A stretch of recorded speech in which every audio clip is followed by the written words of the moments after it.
भारत का जिब्राल्टर कहे जाने वाला ये किला कैसे बना एक खूबसूरत महल से कारागार, जहां पे बंदी रहे सिखिज्म के सिक्स्थ गुरु हरगोबिंद साहिब भी, जिनकी याद में बना ये गुरुद्वारा साहिब। और जानेंगे इस परिसर और उसके आसपास बने कुछ अन्य मॉन्यूमेंट्स के बारे में भी।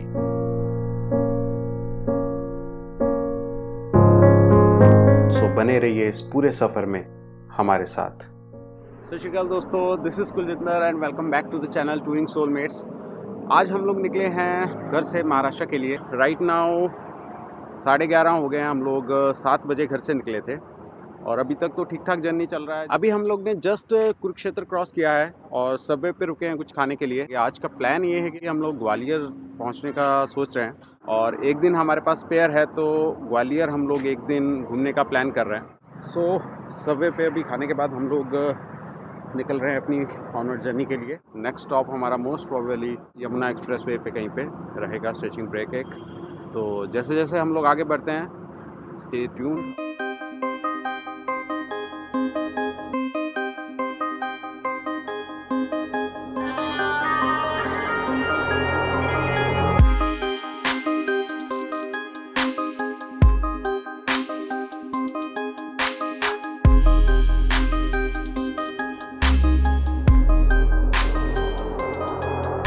आगरा पहुंचने के बाद गूगल मैप्स ने हमें एक बार फिर से सरप्राइज किया और हम लोग एक अंडर कंस्ट्रक्शन आगरा बाईपास पे चले गए।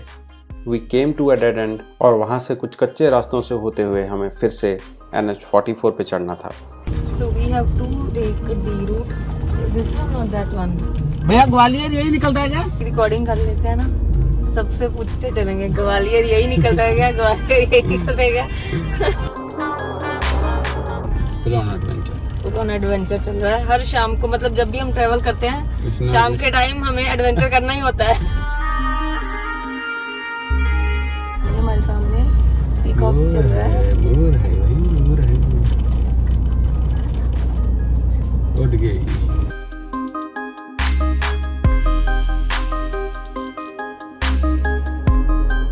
रात के तकरीबन 9 बजे तक हम लोग ग्वालियर में अपने होटल पहुंच गए। होटल नारायणम एक अच्छा वैल्यू फॉर मनी ऑप्शन है ग्वालियर में स्टे करने के लिए। Rooms are big, neat and clean और सारी बेसिक अमेनिटीज भी आपको इस होटल में मिल जाएंगी।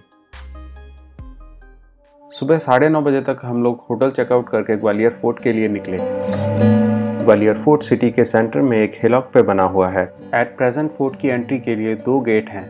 गेट नंबर 1, जिसे किला गेट कहा जाता है, वहां से व्हीकल ऊपर ले जाना अलाउड नहीं है, इसलिए वहां से पैदल चल के फोर्ट तक जाना पड़ता है। गेट नंबर 2 यानी उरवई गेट से आप व्हीकल लेके फोर्ट तक पहुंच सकते हैं। इस बात का ध्यान रखें कि गूगल मैप्स में ग्वालियर फोर्ट सर्च करने से किला गेट का रास्ता बताता है, इसलिए अगर आप अपने व्हीकल से ट्रैवल कर रहे हैं तो मैप्स में उरवई गेट का लोकेशन फीड करके आएँ। लेकिन हमें इस बात का पता किला गेट पहुँच के चला, जहाँ से कुछ बहुत ही नैरो रास्तों से होते हुए हम लोग उरवई गेट के लिए निकले। हालांकि किला गेट के सामने भी एक छोटा सा पार्किंग एरिया है, जहां पे अपना व्हीकल रख के आप पैदल फोर्ट तक जा सकते हैं।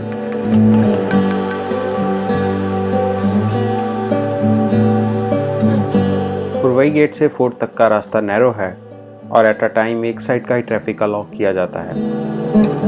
जैसे आप उरवई गेट से आगे बढ़ेंगे, रोड के अलोंग आप जैन तीर्थंकरास के बहुत ही ब्यूटीफुल स्टैचूज देख सकते हैं।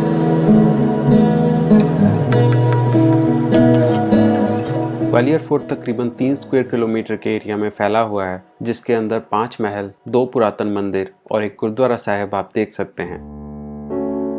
इतिहास की बात की जाए तो इस किले का निर्माण 3री शताब्दी में राजा सूर्यसेन पाल द्वारा शुरू करवाया गया था।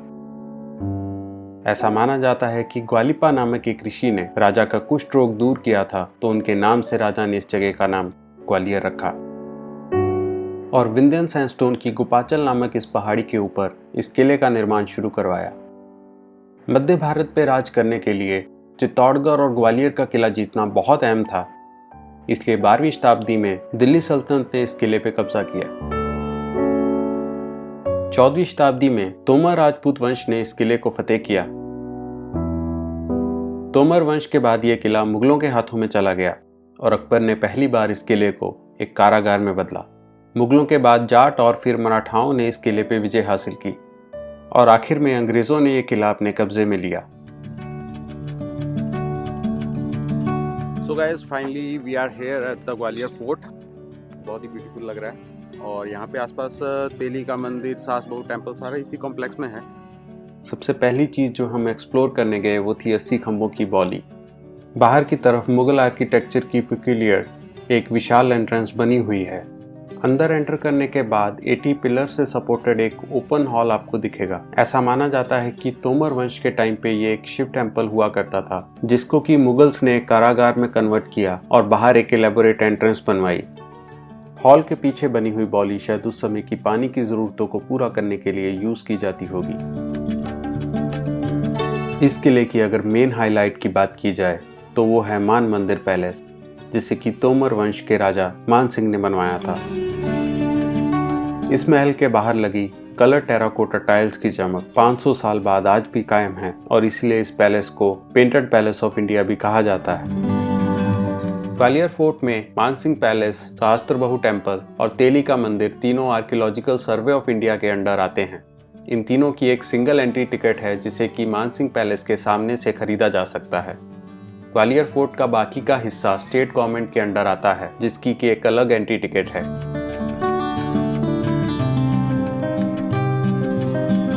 मान मंदिर पैलेस हिंदू आर्किटेक्चर की एक प्रोमिनेंट एग्जाम्पल है। ये एक 4 मंजिला इमारत है जिसकी की 2 स्टोरीज अंडरग्राउंड हैं। इस परिसर में 2 कोर्टयार्ड्स हैं। पहला कोर्टयार्ड नृत्य और संगीत के लिए यूज किया जाता था। ऊपर बने इन झरोखों से रानियां भी ये कार्यक्रम देख सकती थी। इस महल की दीवारों और पिलर्स पे कार्विंग्स का काम बेमिसाल है। राजा मान सिंह की टोटल 9 रानियां थी, जिसमें कि 8 रानियां राजपूत थी जो कि इस महल में रहती थी और 9वीं रानी गुर्जर थी जो कि ग्वालियर फोर्ट के नीचे बने हुए गुजरी महल में रहा करती थी। 500 साल पुराने इस महल में बाहर की रोशनी को अंदर लाने और अलग अलग फ्लोर्स के बीच में बातचीत करने के लिए बनाई गई सोफिस्टिकेटेड टेक्निक्स को देख के आप एक बार जरूर चौंक जाएंगे। दूसरा कोर्टयार्ड राजा मान सिंह के प्राइवेट अफेयर्स के लिए यूज किया जाता था। मान मंदिर पैलेस के नीचे की स्टोरीज का पार्ट एक भूल भुलैया है, जिसको घूमने के लिए आपको एक गाइड की हेल्प लेनी पड़ेगी। नीचे के ये फ्लोर्स उस समय रानियों के लिए झूला घर और स्नान घर हुआ करते थे। बाद में मुगलों के टाइम पे नीचे के इन फ्लोर्स को कारागार में तब्दील कर दिया गया। ऐसा माना जाता है कि गुरु हरगोबिंद साहिब को भी इस जगह पे कैद रखा गया था। मानसिंह महल के बाहर का हिस्सा उस समय राजा मानसिंह द्वारा दीवाने आम के रूप में यूज किया जाता था और अभी इस जगह पे शाम को साउंड एंड लाइट शो करवाया जाता है। मानसिंह पैलेस देखने के बाद हम लोग ग्वालियर फोर्ट के स्टेट गवर्नमेंट वाले हिस्से को देखने पहुंचे। क्या था सर, 10 साल पहले यहाँ टिकट नहीं लगता था। अच्छा। तो पूरा ऐसे खंडर हो गया था। अब धीरे धीरे इसको रेनोवेट किया जा रहा है। विक्रम महल का निर्माण राजा मान सिंह के बड़े बेटे विक्रमादित्य द्वारा करवाया गया था, जो कि एक शिव भक्त थे।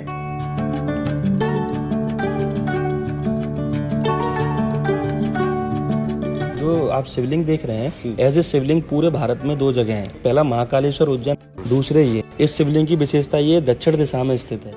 बहुत शिवलिंग देखेंगे ऊपर से गोल होते हैं, पर ये शिवलिंग फ्लैट है। दादा जो दिल्ली से शासन करता था, उसको सब जगह अपने में रेस्ट हाउस बनाने पड़ते थे। अगर शाहजहां और जहांगीर महल दोनों एक ही परिसर में बने हुए हैं, ठीक है। शाहजहां के फादर थे राजा जहांगीर, जिनका सामने महल बना हुआ है। ये लोग दिल्ली से शासन करते थे। जब भी यहाँ शिकार खेलने के लिए आते थे तो राजा के लिए ये रूम होता था, बाकी इन सब में सेना रुकती थी। और ये जो ऊपर जो आप छतरी देख रहे हैं, यह सारे सैनिक सुरक्षा के लिए खड़े रहते थे।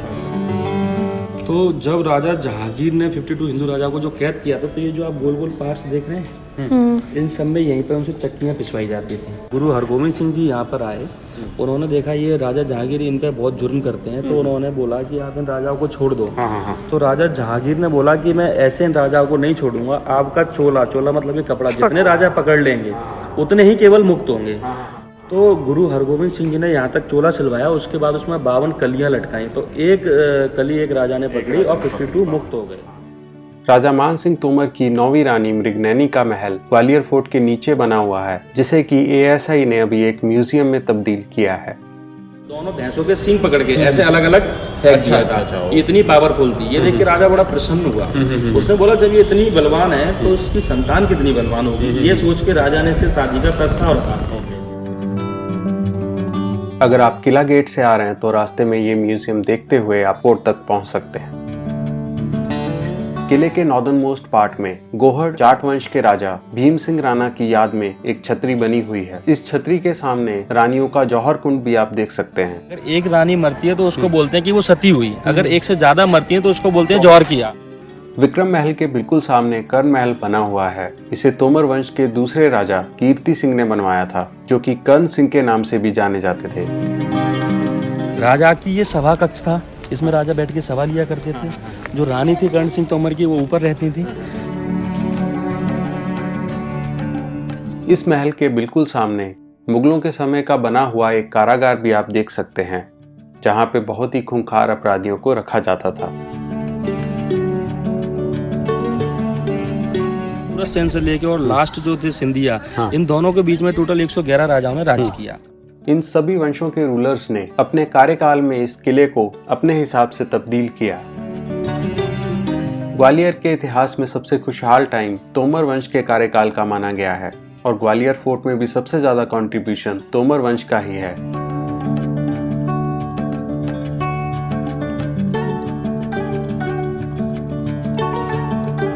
मानसिंह पैलेस के सामने ASI का एक म्यूजियम भी बना हुआ है, जिसमें कि ग्वालियर और उसके आसपास की साइट्स जैसे कि मितौली और बटेश्वर से लाए गए आर्टिफैक्ट्स को रखा गया है। इन साइट्स का एक डिटेल्ड वीडियो भी हमारे चैनल पे है, जिसका कि लिंक आई बटन में शेयर्ड है।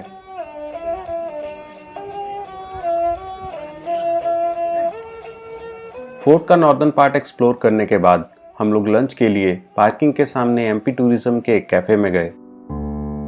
लंच करने के बाद किले का बाकी हिस्सा एक्सप्लोर करने के लिए हम लोग ने 100 रुपीज में एक इलेक्ट्रिक रिक्शा हायर किया और पहला डेस्टिनेशन था दाता बंदी छोड़ गुरुद्वारा साहिब।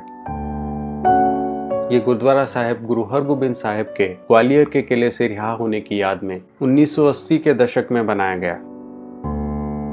इतिहास का रुख किया जाए तो जब गुरु हरगोबिंद साहिब के पिता गुरु अर्जन देव जी को जहांगीर के आदेश पे शहीद किया गया, तो सिखिज्म में पहली बार गुरु हरगोबिंद साहिब ने लोगों को आध्यात्मिक ज्ञान के साथ साथ जुल्म के खिलाफ हथियार उठाने के लिए प्रेरित करना शुरू किया। इस बात से जहांगीर को मुगलों के खिलाफ सिखों के सीधे विरोध की आशंका होने लगी, इसलिए 14 साल की उम्र में गुरु हरगोबिंद साहिब को इस किले में लाया गया और अगले 12 सालों तक यहाँ पे नजरबंद रखा गया। और जब उनको इस किले से रिहा किया गया तो उन्होंने अपने साथ कैद 52 हिंदू राजाओं को भी मुक्त करवाया। अगर आप इस गुरुद्वारा साहिब में रुकना चाहते हैं तो यहाँ पे रहने के लिए कमरे और लंगर की व्यवस्था भी है। ऐतिहासिक गुरुद्वारा साहिब के दर्शन करने के बाद हम लोग सहस्त्रबाहु टेम्पल देखने के लिए निकले। विष्णु जी की जो भुजाएं होती हैं उनके नाम के आधार पर इस मंदिर को बनाया गया था, इसलिए इस मंदिर को बोलते हैं सहस्त्रबाहु मंदिर। इस जगह पे आप 2 टेम्पल्स देख सकते हैं, जो बाहर से देखने में तो बहुत अलग दिखते हैं, लेकिन अंदर से दोनों टेम्पल्स का आर्किटेक्चरल स्टाइल बहुत हद तक सिमिलर है। छोटा टेम्पल भगवान शिव को डेडिकेटेड था और बड़ा टेम्पल भगवान विष्णु को। इसको बनवाया था राजा महिपाल ने 11वीं शताब्दी में। तो राजा की जो पत्नी थी वो करती थी भगवान शंकर जी की पूजा और माँ करती थी विष्णु जी की पूजा। तो दोनों मंदिरों में अलग अलग प्रतिमाएं स्थापित थी, एक विष्णु जी का मंदिर है, एक शिव जी का मंदिर है। तो उन दोनों का रिश्ता हुआ था सास और बहू का, इसलिए लोगों ने सहस्त्रबाहु की जगह इसको सास बहू मंदिर बोल दिया। 10वीं शताब्दी में बने ये टेम्पल्स उस समय की हिंदू आर्किटेक्चर की एक अद्भुत मिसाल है। समय के साथ मुगल इन्वेजन्स और कुछ अर्थक्वेक्स में ये टेम्पल्स बहुत हद तक डैमेज हो गए थे, लेकिन आर्कियोलॉजिकल सर्वे ऑफ इंडिया के एफर्ट से इन टेम्पल्स को काफी हद तक रिस्टोर कर दिया गया है। इस जगह से आपको पूरे ग्वालियर का एक बर्ड्स आई व्यू देखने मिलेगा। आज की ग्वालियर फोर्ट की हमारी लास्ट डेस्टिनेशन थी तेली का मंदिर, जो कि ग्वालियर फोर्ट के बने हुए सबसे पुराने मॉन्यूमेंट्स में से एक है। इस मंदिर के आर्किटेक्चर में आपको नॉर्दर्न और द्रविडियन आर्किटेक्चर का एक रेयर कॉम्बिनेशन देखने मिलेगा। ओरिजिनली ये टेम्पल भगवान विष्णु को डेडिकेटेड था, जो कि मुगल इन्वेजन्स में काफी हद तक डिस्ट्रॉय हो गया। उसके बाद हिंदू रूलर्स ने इस टेम्पल को रीस्टोर करवाया और इसके अंदर एक शिवलिंग स्थापित किया। आज के समय में इस मंदिर का सैंक्टम अंदर से खाली है। इसके बाद हम अपनी ग्वालियर की last destination Jai Vilas palace के लिए निकले। फोर्ट से नीचे उतरते टाइम विंध्य सैंडस्टोन में कार्व किए गए जैन तीर्थंकरस के कुछ ब्यूटीफुल स्कल्पचर्स आपको देखने मिलेंगे। गोपाचल नामक इस पहाड़ी के ऊपर अलग अलग जगह पे तकरीबन 1500 ऐसी स्कल्पचर्स कार्व की गई हैं। इनमें से कुछ स्कल्पचर्स की हाइट 50 फीट तक बताई जाती है। मुगल इन्वेजन्स में ये स्कल्पचर्स काफी हद तक डिस्ट्रॉय हो गई थी, लेकिन कुछ स्कल्पचर्स अभी भी अच्छी कंडीशन में हैं। दोपहर के तकरीबन 3:30 बजे तक हम लोग जय विलास पैलेस पहुंचे। ब्रिटिश आर्किटेक्चर में बना ये 400 कमरे का महल सिंधिया राजघराने का निवास स्थल है, जिसके तकरीबन 25 कमरों को एक म्यूजियम में तब्दील किया गया है। इस म्यूजियम की एंट्री टिकट 300 रुपया पर हेड है, जो कि गवर्नमेंट म्यूजियम्स के कंपैरेटिवली काफी कॉस्टली है। इस म्यूजियम में आपको 10वीं और 20वीं शताब्दी के रॉयल लाइफस्टाइल की एक झलक देखने मिलेगी। दुनिया के अलग अलग कोनों से लाई गई बहुत ही नायाब चीजें आप इस जगह पे देख सकते हैं। इस म्यूजियम की हाईलाइट है ये विशाल दरबार हॉल, जो कि बिना किसी पिलर की सपोर्ट के बनाया गया। सेंटर में लगे इस 2 टन के शैंडलियर को लगाने से पहले इस छत की टेस्टिंग इसके ऊपर 10 हाथी चढ़ा के की गई थी। ऐसी बहुत सी कुछ इंटरेस्टिंग चीजें आपको इस जगह पे देखने मिलेंगी। इस म्यूजियम के अंदर वीडियोग्राफी करना अलाउड नहीं है, लेकिन फोटोज आप ले सकते हैं। शाम के तकरीबन 5 बजे हम लोग आज रात के स्टॉप झांसी के लिए निकले।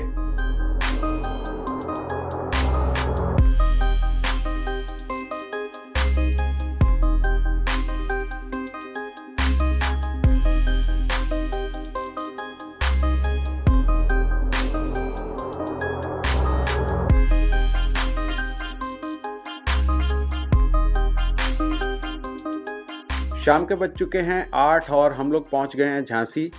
थोड़ा रास्ते में जाम मिला, आधा पौना घंटा एक्स्ट्रा लगा। अभी प्लान ये है कि रेस्ट करेंगे। कल हम लोग को फिर से अराउंड 12-13 घंटे का जर्नी है, वो करके हम लोग को चंद्रपुर फाइनली पहुंचना है।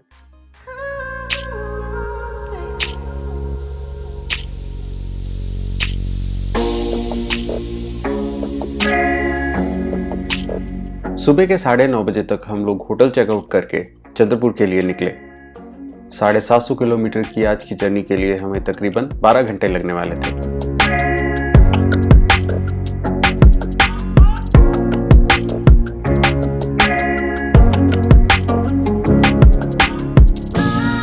एमपी से पास होने वाला NH44 बहुत ही स्मूथ 4 लेन हाईवे है, लेकिन ड्राइव करते समय रास्ते में अचानक से आने वाले मवेशियों और कुछ बाइकर्स का भी ध्यान आपको रखना पड़ेगा।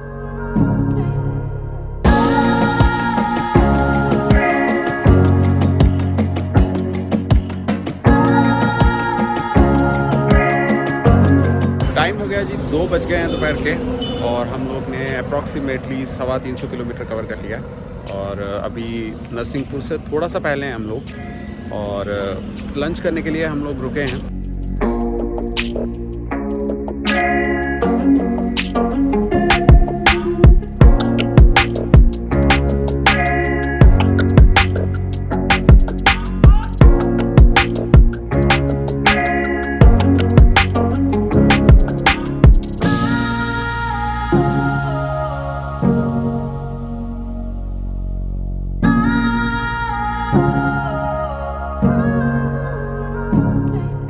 मंगेश फैमिली रेस्टोरेंट च हाँ, जेड़ा कि नागपुर बाईपास ते है, ते हुण आपां चाह पी रहे हैं। हाँ जी, चाह कड़क पंजाब वाली चाह।